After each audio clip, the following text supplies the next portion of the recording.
नमस्कार मित्रों, जैसा कि आप जानते हैं कल अर्थात 5 मई को वैशाख पूर्णिमा है, जिसे संपूर्ण विश्व और खासकर भारतवर्ष बुद्ध पूर्णिमा के नाम से जानता है। बुद्ध पूर्णिमा का यह दिवस संयोग से एक ऐसा दिवस है जिस दिन गौतम बुद्ध का जन्म हुआ, उसी दिन ज्ञान की प्राप्ति हुई और खासकर परिनिर्वाण भी उनका इसी दिवस हुआ। बुद्ध अपने देश की अस्मिता के लिए, अपने देश में एक पंथ वैसा जिसको आज भी पूरा विश्व मानता है। एक समय था जब पूरी दुनिया में बौद्धिज्म का डंका बजता था। बुद्ध पूर्णिमा के अवसर पर मैं गौतम बुद्ध को नमन करता हूं और आज गौतम बुद्ध के जीवन से जुड़े कुछ तथ्यों को आपके सामने रखना चाहता हूं, जिनकी आज हमारे जीवन में जरूरत है। बुद्ध आखिर हैं कौन? बुद्ध का यह महत्व है क्यों? बुद्ध जीवन को सुखमय बनाने के लिए, दुखों से निवृत्त करने के लिए भारत को ही नहीं विश्व को एक दर्शन दिया था। उन्होंने माना था कि अति सर्वत्र वर्जयेत, किसी भी चीज का अति अच्छा नहीं होता। आज हम अपने जीवन में जहां कहीं भी परेशान हैं, चाहे कामना में हो, वासना में हो, संन्यास में हो, सब जगह अतिवाद है। और बुद्ध ने कहा कि इस अति से जब तक हम अलग नहीं होंगे तब तक हमारे जीवन में सुख नहीं हो सकता है। जैसा कि मेरी आदत है, मैं कहानी से अपनी बातों को रखता हूं। कहा जाता है कि बुद्ध को मध्यम मार्ग के लिए माना जाता है कि न अति वर्षा, न अति धूप, न अति वक्ता, न अति चुप। यही बुद्ध का दर्शन है।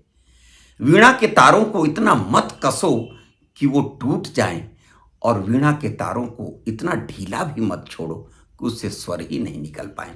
जैसा कि मैं पहले भी आपको बता चुका हूं कि यह दर्शन बुद्ध को बोध गया में कुछ उन गीतहारिन औरतों से प्राप्त हुआ था जो वैशाख पूर्णिमा के अवसर पर जा रही थी, और उनको उनके स्वर से ये गीत निकल रहा था। मगध में प्रचलित है, खासकर बोध गया के आसपास में, कि वीणा के तरवा के इतना मत कसिया हो भैया कि तरवा टूटी जाए, और वीणवा के तरवा के इतना मत ढिलिया हो भैया कि स्वरे नहीं निकल पाए। यही गौतम बुद्ध का मध्यम मार्ग है, और यह मध्यम मार्ग आज विश्व के लिए सीखने का विषय है। एक छोटी सी कहानी मैं सुनाता हूं कि एक ऊंटनी का बच्चा तैयार हो गया था। वह चरने के लिए जाने वाला था। जैसा कि आप जानते हैं कि ऊंट तो होते हैं मरुभूमि में, और मरुभूमि में बालू का राशि होती है। तो ऊंट का जब बच्चा बाहर निकल रहा है, उसकी माँ संकेत करती है कि बेटा, कि तुम जब जा रहे हो तो उस ऊंटों की भीड़ में, उस मेले में तुम आगे आगे मत चलना और पीछे पीछे मत चलना, बीच में चलना। बच्चा ऊंट का हो या आदमी का, उसमें उच्छृंखलता होती है। वह सोचता है कि माँ आगे चलने से मना की है। वह जिस दिन चरने के लिए पहले दिन जाता है, भीड़ों की, ऊंटों की भीड़ में सबसे आगे चला जाता है। और जब आगे जाता है तो हवा चलती है, धूल उड़ते हैं और उसके आंख में पड़ जाते हैं। वह रोता गाता आता है, माँ से कहता है कि माँ, मेरे आंख में बालू का राशि पड़ गई। तो माँ कहती है कि बेटा, तुम मेरी बात नहीं माने। दूसरे दिन फिर माँ समझा के भेजती है कि ना आगे चलना, ना पीछे चलना, बीच में चलना। दूसरे दिन वो सोचता है कि आगे तो देख ही लिया, पीछे चल के देखते हैं। दूसरे दिन वो ऊंटों की भीड़ में पीछे पीछे चलता है। पीछे चलता है तो सारे ऊंट के पांव से जो धूल उड़ रही थी, उस धूल के कण उसके आंख में पड़ते हैं। फिर वो रोता गाता आता है माँ के पास, माँ आज फिर आंख में धूल पड़ गए। माँ कहती है कि फिर तुमने मेरी बात नहीं मानी, जरूर तुम आगे या पीछे चले होगे। तो बोला हाँ माँ, पीछे चला था। तीसरे दिन माँ फिर से हिदायत देती है कि ना आगे चलना, न पीछे चलना, बीच में चलना। तीसरे दिन ऊंट का वह बच्चा बीच में चलता है। न आगे के अंधड़ का असर होता है और न पीछे उसके पद, ऊंटों के पद से उड़ने वाले जो धूल हैं वो ही पड़ते हैं। वह मध्यम में चलता है और मंजिल तक पहुंच जाता है। धीरे धीरे चलना सीख जाता है। यही है गौतम बुद्ध का मध्यम मार्ग। ना जीवन में हम किसी भी मामले में अति में ना पड़े। उनका जो आर्य अष्टांगिक मार्ग है, सम्यक दृष्टि, हमारी जो दृष्टि है वो सम्यक होनी चाहिए। हम क्या देखें क्या न देखें, अंदर की दृष्टि हो या बाहर की, वो सम्यक होनी चाहिए, मध्यम मार्गीय होनी चाहिए। हमारा मध्यम संकल्प होना चाहिए। हमारा वचन ऐसा होना चाहिए कि हम अपने और दूसरे का ख्याल रखें। वचन की शुद्धता नहीं होगी तब तक हम दुनिया में सफल नहीं हो सकते। अष्टांग मार्ग, जो आर्य अष्टांग मार्ग माने जाते हैं, सम्यक दृष्टि, सम्यक संपर्क, संकल्प, सम्यक दृष्टि, सम्यक संकल्प, सम्यक वचन।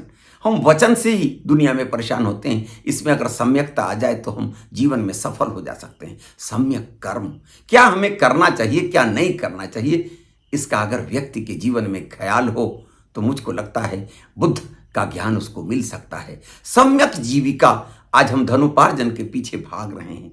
हमको जीविकोपार्जन के लिए उन्हीं कार्यों को करना चाहिए जिससे हमारा भी काम चल जाए और दुनिया का भी भला हो। हम अपनी जीविका के मामले में धनों का अंबार लगाते चले जा रहे हैं, मगर सुख शांति कहीं नहीं है।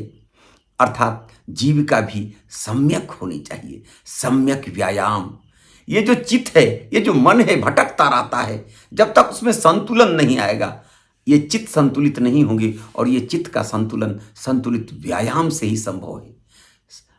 और सम्यक स्मृति, हमें क्या याद रखना चाहिए, क्या भूल जाना चाहिए। अगर दुनिया की गंदगी को हम सिर्फ याद रखते रहेंगे, अच्छाइयों को और बुराइयों के बीच अगर हमारी मध्यम दृष्टि नहीं होगी स्मृति की, तो भी हमारा जीवन सफल नहीं हो सकता है। और सम्यक समाधि, हमारी एकाग्रता, हमारी चिंतन जो है वह तभी सफल हो सकती है, मेरी चिंतना, जब हम सम्यक समाधि की दृष्टि में होंगे। ये अष्टांग मार्ग देकर गौतम बुद्ध ने जीवन को दुख से मुक्त करने का प्रयास किया है। मन तो चंचल है, मन बहुत दौड़ता है, और जिस दिन हम मन के विचलन से ऊपर उठते हैं तभी बुद्धत्व की प्राप्ति हो सकती है। अर्थात मन के विचलन को सम्यक करके हम बुद्धत्व को प्राप्त कर सकते हैं, और यह मध्यम मार्ग से ही हो सकता है। आपने देखा कि जिस तरह वैदिक धर्म में कर्मकांड बढ़ते चले जा रहे थे, वैदिकी हिंसा, हिंसा न भवति के नाम पर हिंसा बढ़ रही थी, तब गौतम बुद्ध ने भारत के डूबती हुई स्थिति को एक तिनके का सहारा दिया था।